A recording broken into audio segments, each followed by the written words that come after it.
नमस्कार, मी आहे तुमच्यासोबत नरसिंग भुरे, आरोग्यदूत न्यूज. पाचोऱ्याच्या राजकारणात आणि युवा कार्यकर्त्यांमध्ये सध्या एक नावाची जोरदार चर्चा सुरू आहे आणि ते नाव म्हणजे युवा अभ्यासू तळागाळात काम करणारे कार्यकर्ते योगेश मधुकर ठाकूर. भारतीय जनता युवा मोर्चाच्या जळगाव पश्चिम जिल्हा उपाध्यक्षपदी त्यांची झालेली नियुक्ती ही केवळ एक पदाची निवड नाही, तर अनेक वर्षाच्या निष्ठावान कामाची मोठी पावती मानली जात आहे. पक्ष संघटनेत प्रामाणिकपणा, निष्ठेने आणि पूर्णपणे ताकदीने केलेल्या कार्याची दखल घेत पक्ष नेतृत्वाने त्यांच्यावर ही महत्वाची जबाबदारी सोपवली आहे. विशेष म्हणजे योगेश ठाकूर यांनी केवळ पद सांभाळलं नाही, तर प्रत्येक पदावर काम करताना संघटना मजबूत करण्यासाठी स्वतःला झोकून दिलं.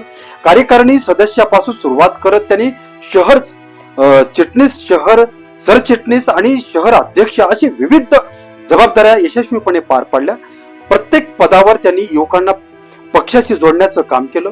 नव्या कार्यकर्त्यांना संधी देत एक मजबूत युवा फळी उभा केली. पाचोरा भडगाव विधानसभा प्रमुख अमोल भाऊ शिंदे यांच्या नेतृत्वाखाली योगेश ठाकूर यांनी शहरासह ग्रामीण भागातील पक्ष संघटना अधिक मजबूत करण्यासाठी सातत्याने मेहनत घेतली.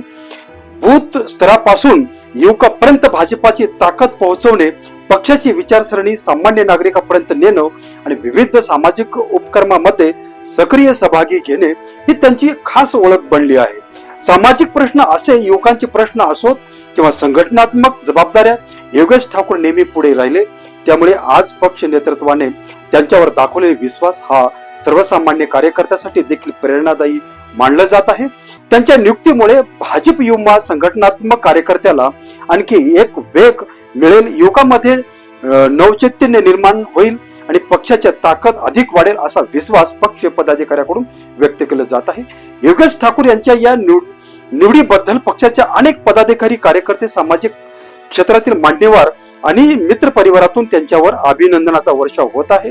एक मेहनती, अभ्यासू आणि जमिनीवर काम करणारा कार्यकर्ता आता जिल्हा पातळीवर पोहोचल्याने पाचोरा शहरासाठी ही अभिमानाची बाब मानली जात आहे.